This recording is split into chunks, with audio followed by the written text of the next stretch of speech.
from South Florida's news leader. This is NBC6 News. Exit emergency. A passenger on board a Continental jet in Fort Lauderdale becomes violent and takes flight. He bolts while waiting to take off for Newark, and he hits the ground running. Police move in fast, tasering him on the tarmac. Amarasone is live at Fort Lauderdale Hollywood International Airport with tonight's top story. Well, all the chaos unfolded on board a Continental Airlines flight this evening. Several passengers wrestled with a hysterical man who was literally trying to kick down the aircraft's doors while the suspect overpowered them and then jumped out of the airplane. It was chaotic. It happened really, really fast. Commotion on board a Continental flight. He ran at the door. He body slammed it. Paul Sigler and 4 other passengers fought back. I had the guy's head and I was holding his neck. Flight attendant was on the ground trying to hold him back. And I didn't think he bit me, but he snapped around and he got me. And he banged my hand between the wall and his head a few times. With a broken right hand and teeth marks on his left wrist, Sigler does not regret the 2 minutes he wrestled with a passenger trying to jump off a plane waiting for takeoff to Newark, New Jersey. People aren't going to put up with that when you fly. If this had been a terrorist attack, these folks, they saw a community, albeit a small plane, and they reacted to protect that community. On the tarmac at Fort Lauderdale Hollywood International Airport just before 5:15 p.m., officials say 28-year-old Troy Rigby started banging on the cockpit and entrance doors. The flight attendants and passengers tried to calm him down, but nothing worked. He was too strong. He was saying that he was claustrophobic. The crew decided to depressurize the cabin to allow him to get out. He jumped to the tarmac. As he ran towards Terminal 3, BSO deputies captured, then tasered him before taking him to the hospital. I just thought it was someone who was nuts. It's not clear if Rigby, who lives in Pompano Beach, suffers from a mental condition. But in December, a bipolar passenger on an American Airlines flight claimed he had a bomb at Miami International Airport. A federal air marshal shot and killed Rigoberto Alpizar after he reached into his backpack. Well, I mean, it's absolutely bizarre but it's the second time in South Florida. I'm rebooked for 10:25 tomorrow morning. I just didn't feel like flying up tonight. Now, most of the passengers on this 5:15 p.m. flight to Newark departed tonight at 9:15 on a different airplane provided by Continental Airlines. Now, Rigby is being held at the Broward County Jail. He faces a whole slew of charges, including criminal mischief and resisting arrest with violence. He's also expected to face federal charges as well. We're live at the Fort Lauderdale Hollywood International Airport. Amarasone, NBC6. January in South Florida is feeling a lot like early summer, a warm and mostly clear night across South Florida. And today's windy weather made it a dangerous day for beachgoers. Flags went up all along the coastline, warning swimmers to beware of rip currents. Chief Meteorologist Paul Diano joins us now with a check on the warm, windy conditions. Hello, Paul, and welcome to NBC6. Thank you so much. January a little bit different here in South Florida, and we're even above normal by Florida standards right now. We're going to be in the 70s overnight tonight. Those temperatures will be on the increase tomorrow into the mid-80s. Your drive time forecast heading out during rush hour tomorrow. Plenty of sunshine and plenty of heat. Your average low this time of year is 59. Tomorrow, we start off at 70 degrees with mostly sunny skies. But the warm is going to end. 72 currently in Miami, 53 for Atlanta. We are below freezing right now in St. Louis, and some of that cooler air will be moving in our direction as soon as this time tomorrow night. Also, some rain will be moving in our direction. The Panhandle of Florida, a couple showers out there, some thunderstorms for the Outer Banks of North Carolina. Some of that rain and a lot of that cold will be here as soon as tomorrow night and into Wednesday morning. Details in the Weather Plus 6 day in a few minutes. Michael. New tonight at 11, the Homeland Security Department got a warning that it had a tragedy in the making the day before Hurricane Katrina hit New Orleans. Just released, federal documents show officials were told the storm surge could breach levees and leave New Orleans flooded for weeks or months. The report is sure to become one more part of the political debate regarding the government breakdown in responding to Katrina.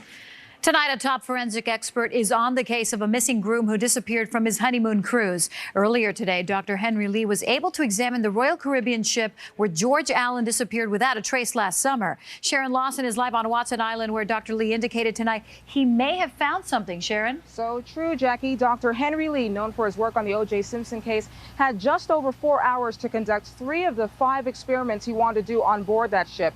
And even though he had to face many challenges, including the blood being gone and the room changed over, he said he made a discovery he hopes will shed some light on this case. We haven't seen their report yet.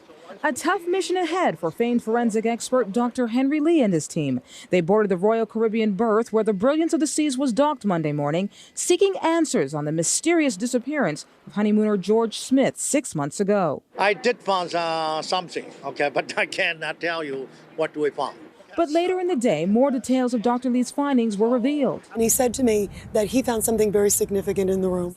In an exclusive interview obtained by MSNBC's Rita Cosby, Dr. Lee said he was intrigued by what he discovered, something in the same area where that blood trail was found. Dr. Lee told me that afterwards, after he was doing his search, he looked in the room, looked outside, and he found something very significant, particularly on the canopy area. I asked him what he would not elaborate, but he said there was something there that definitely was eye-opening to him, something very interesting, and something that may lead him to actually maybe eventually hopefully solve this case. Our MSNBC coverage continues now with Rita Cosby live and direct tonight from Miami. Monday night, Cosby's show was aired from downtown Miami, the high-profile case attracting national and international media attention. I think it just intrigues people, and also people just feel for this family. I think that it was just hit such a chord, almost unlike any other story that we've seen in the last few months. And now with the blame game and a legal battle brewing between the family and cruise line, all eyes are now on the investigation and what ultimately will be revealed. I think there's still so many unanswered questions from this case. It's still fascinating. I think today maybe we got a few steps closer, but I still think we have a long way to go. And Dr. Henry Lee also wanted to toss a mannequin overboard, recreating the way Smith possibly went into the sea. But Royal Caribbean officials said that request came in too late, so it was denied. They added they'll allow him to conduct that experiment sometime in the near future. Reporting live from Watson Island, Sharon Lawson, NBC6. The U.S. military has confirmed a soldier from Florida was one of 4 killed last Friday in a roadside bombing in Iraq. Sergeant Dennis J. Flanagan of Inverness was on patrol when a bomb went off near his Humvee. He was 22 years old. And today in Baghdad, a suicide car bomber killed 2 civilians and a police officer in an attack near the Green Zone, where the Iraqi government and the U.S. Embassy are located. He came to South Florida supposedly to help victims of Hurricane Wilma rebuild their homes. Instead, a roofer is now behind bars accused of sexual assault. Raven Adams Haynes of Chicago is being held without bond. According to investigators, he walked into a Pompano Beach business Saturday, dragged an employee to the back of the store, then raped her. She gave a description to investigators, who arrested Haynes outside the motel where he was staying. We managed to get a search warrant, went into his motel room. We found the clothing that he was wearing when he raped this woman, and we found her underwear in the pocket of his pants. Investigators say Haynes has a violent criminal past. If convicted on these new charges, he could spend the rest of his life in prison. New tonight at 11, prosecutors are seeking the maximum sentence for a South Florida doctor who injected patients with a dangerous Botox knockoff. It's a story we're working on with our partners at the Sun Sentinel. The injections administered by Dr. Bach McComb in November 2004 left 3 patients temporarily paralyzed. His sentencing is set for Wednesday, and prosecutors want him to serve the maximum 3 years in prison. However, the doctor's attorneys will argue McComb did not act with reckless disregard because he injected himself with the same solution.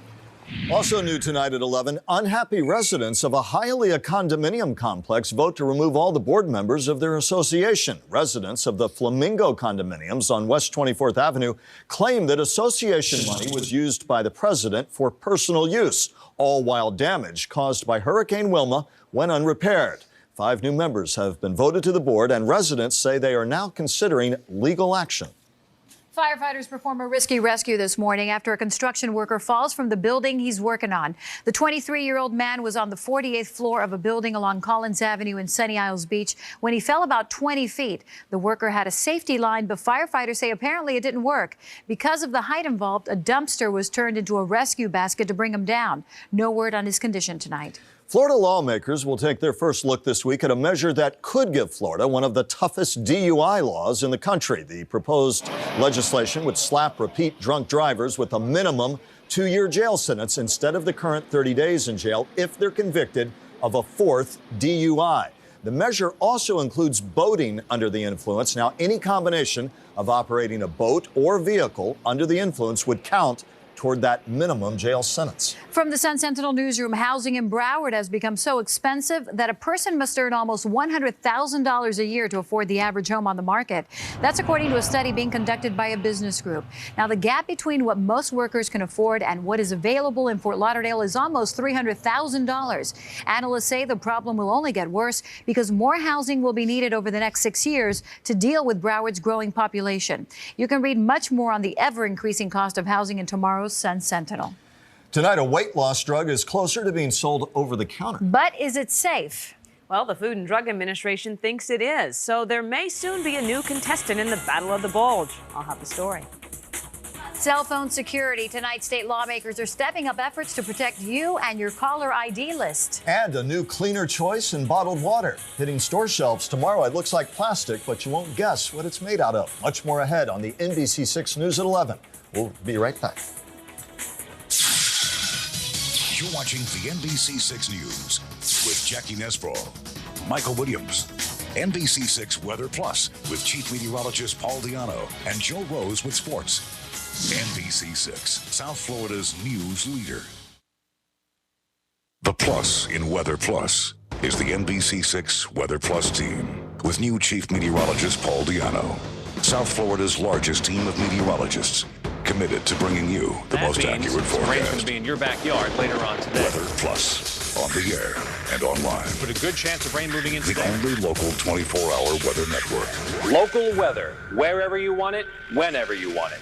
NBC 6 Weather Plus. More than just a forecast.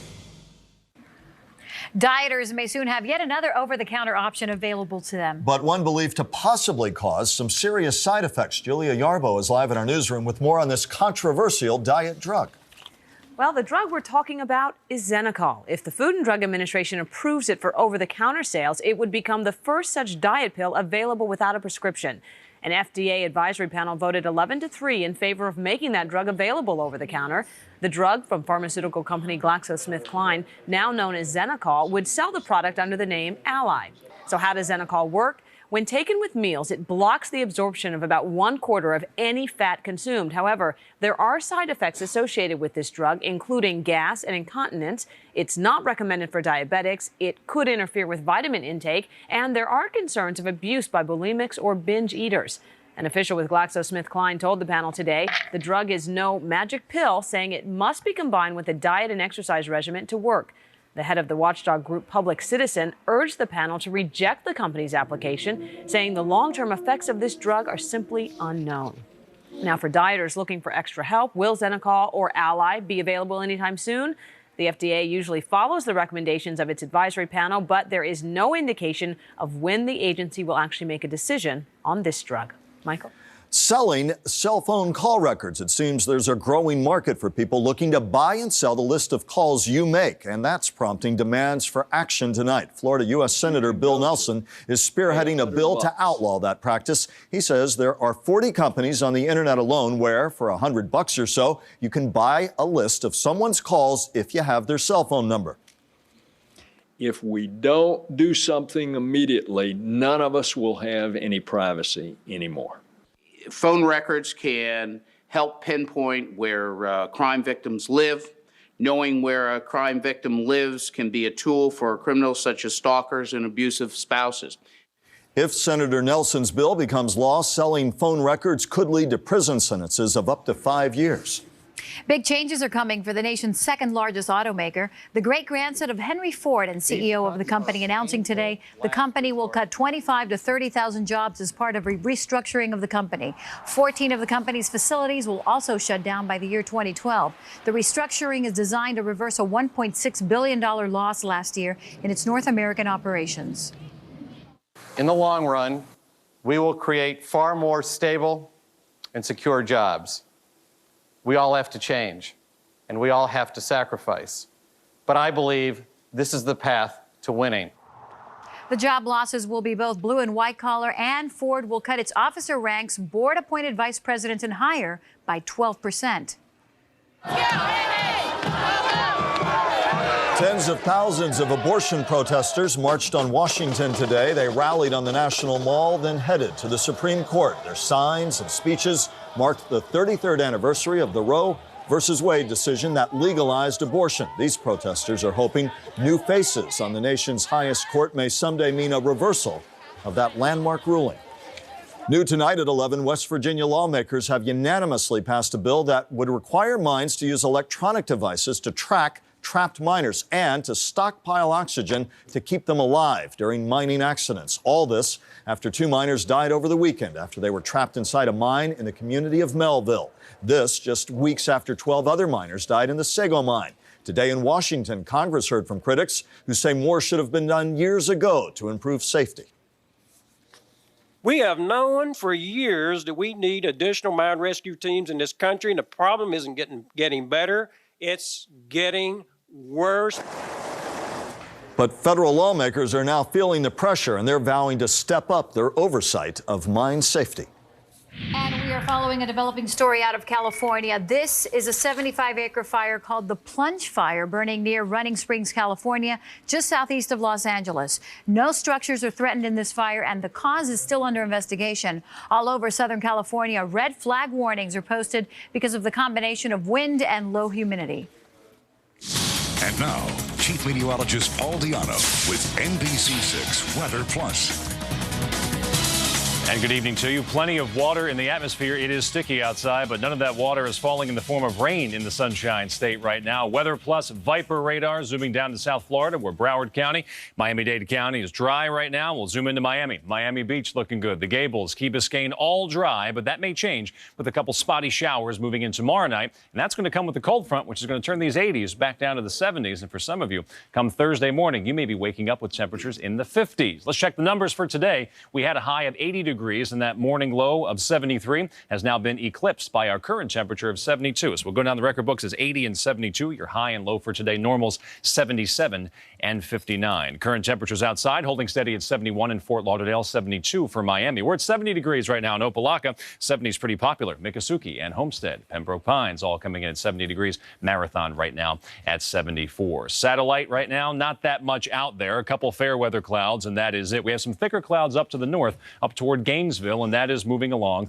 with a cold front that caused a big winter storm. The winter storm that's now over for places like Syracuse, New York, Rochester, New York, Albany, New York. That is sliding off. The front is sliding down and sliding down in our direction. We're not going to be on the wintry side of this front. We're not even going to see that much in the way of rainfall, but it will shift the wind and it will drop our temperatures some 10 to 15 degrees between now and what we'll experience coming up on Wednesday. A lot of clouds with the front, and the clouds will be slowly migrating to the south tomorrow. But we do expect one more warm day. High pressure parked off to the east. The winds turn more southerly tomorrow. So today's high was 80. I'm forecasting a high of 83 degrees tomorrow. So the warmest day of the week is coming up on Tuesday. Then here comes the cold front. It'll pass by while you're sleeping on Tuesday night into Wednesday morning. That counterclockwise flow around that low is going to bring down some cool air. So we do expect some cooler weather moving in by Wednesday, and this nice, refreshing change is going to last for several days once it arrives on Wednesday morning. For tonight, expecting an overnight low of 69 degrees, a couple degrees cooler the farther inland you live. For sunrise tomorrow, about 70 degrees, a nice sunny start, and a sunny day. Partly sunny skies tomorrow. Warm, though, 83 degrees, 6 degrees above normal tomorrow evening before the front. Still muggy, 76 degrees. For the boaters tomorrow, the winds will relax, so the seas will also relax. A light chop on the bay. Surf temperature 73 degrees. Your Weather Plus 6-day forecast. One more warm day on Tuesday. Then Wednesday, here comes the cool. 77, breezy on Wednesday. 74 for a high on Thursday. Then Friday, Saturday, and Sunday, mid to upper 70s. Lots of sunshine. NBC6 Weather Plus Doppler Radar is brought to you by the Miccosukee Tribe of Indians of Florida. Ever hear about a really good idea that makes you wonder why no one thought of it sooner? Well, here's one that gets launched tomorrow at public stores. Jeff Burnside tells you all about it in tonight's Eco Watch exclusive. Nearly every day at the Wildlife Care Center, an animal comes in struggling for life because it's either been trapped by or tried to eat litter. Plastic, mostly. A lot of these animals just don't make it into us. They end up dying before we ever get a chance to try to save them. And every day, more litter gets dumped in South Florida at an alarming rate. It's a huge problem here in Miami Beach. It's a really big problem. Of course, getting people to stop littering is the most common solution, but now another possible solution is getting a big boost from corporate America, right here in South Florida. Publix is unveiling this. It looks and feels like a plastic bottle, but it isn't. It's made from corn, a new high-tech material that does everything you need a plastic bottle to do, yet watch this. It's biodegradable. The maker says it's the first of its kind in the world. Throw it in a landfill or a compost pile, and it dissolves in as little as 80 days. And while it's not designed to dissolve away if you litter, it will degrade faster than plastic. I think it's important for businesses and industry to adopt anything that is environmentally friendly. I mean, we are all, we all live on this planet. We are all responsible for this planet. It's catching on. The CEO of Biota isn't just out to sell water. He also helped invent this biodegradable bottle. Well, I didn't realize what we were starting, but absolutely, I feel really good about the type of response we've gotten from all over the world, that now we're changing the world one bottle at a time. When Publix decides to go with a more environmentally friendly line of product, that other people will follow suit to be competitive, and it just puts us in the right direction. And great blue herons like this guy can get on with life. He's going to make it? He will, yep. Jeff Burnside, NBC 6. Earlier tonight, NBC6 debuted Access Heat, a behind-the-scenes action-packed show featuring everything you want to know about the players, the coaches, and the fans. Joe Rose and myself hosted the 30-minute action-packed All Access to Miami Heat. Access Heat airs every Monday night right here on NBC6. So in case you missed it tonight, tip-off is at 7 o'clock on Mondays. That was fun stuff tonight. Yeah, we got a lot of insight on the Miami Heat. Certainly did. It's great Enjoyed to it. see. And coming up next, the Dolphins are looking to add another big name coach to their staff. And Dwayne Wade is one of the top offensive players in the league, but that's not what impresses his coach. Joe Rose has that and more next in sports. Closed captioning is brought to you in part by Palmetto Ford. Why buy your truck from a car store? Palmetto Ford, your truck superstore for over 40 years. Give us a try before you buy. 305-592-FORD. Well, if you think that Nick Saban is content with having the 18th ranked defense in the NFL, you better think again. That's why Saban has jumped on the opportunity to hire one of the best defensive minds in football. ESPN is reporting a former Panthers and Texans head coach, Dom Capers, is set to join the Dolphins as defensive coordinator, a longtime friend of Nick Saban's. Capers is known as a defensive guru, having crafted top-notch units as a coordinator in both Pittsburgh and Jacksonville. Last night, he got back on track, defeating the Sacramento Kings at the AAA. The team is back in action tomorrow as they host former Heater Eddie Jones and the Memphis Grizzlies. Well, we all know how great Dwayne Wade is on the offensive end of the court, but it's his defensive game that has Pat Riley thinking, what if? If Wade becomes the shutdown defender Riley envisions, he will become a better all-around defensive team. Our defense, when it counts the most and when we win big games, begins and ends with Dwayne Wade. He has the ability to change the game at one end of the court just as well as he can change it from an offensive standpoint. I've seen him do it. And speaking of Mr. Wade, it was a busy afternoon for Dwayne. Today, first he had practice, then Wade hooked up with Topps to keep a sneak peek at the different NBA trading cards of himself that the company has produced. Now, I know it's also been only 24 hours, but I still can't believe the performance that Kobe Bryant put on out in LA last night. 81 points is an incredible feat, but members of the media are never satisfied. You know that. So the question was put to Kobe, can you score 100 points? Oh, dude, are you kidding me?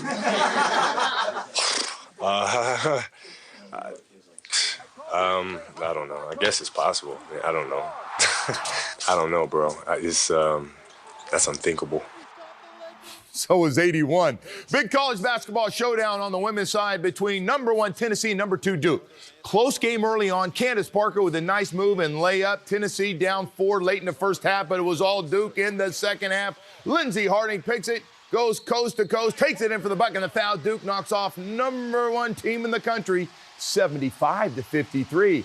Well, the first major in tennis did not produce any major upsets on the men's side. Roger Federer advanced despite having to go 5 sets against Tommy Haas. On the women's side, Martina Hingis continues to impress after a 3-year layoff. She now finds herself in the quarterfinals. She won in straight sets, 6-1, 7-6 over Samantha Stosur. Up next for Hingis, second seed Kim Clijsters. Just in case you were sleeping last night, for the past 24 hours, the Pittsburgh Steelers and Seattle Seahawks will meet in Super Bowl 40. Now comes 2 weeks of Super Bowl hype. Get ready. But who needs 2 weeks? The Wilson Football Company is ready for the game. The company has produced 120 footballs that will be used during this year's Super Bowl. Wilson has made the official game ball since 1941. They're getting more expensive. That'll do it for sports.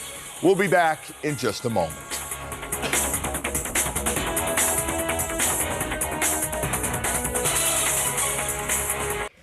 Hey, once again, an official welcome to Paul Diano, joining us from Philadelphia. No finer newsroom in the country than this one. Just thrilled to be here, and the weather's not bad either. Yeah, so thrilled we saw him bundling up the winter clothes to get out of here. Smart man. That's the NBC 6 News at 11. Thanks so much for watching. Good night, everyone.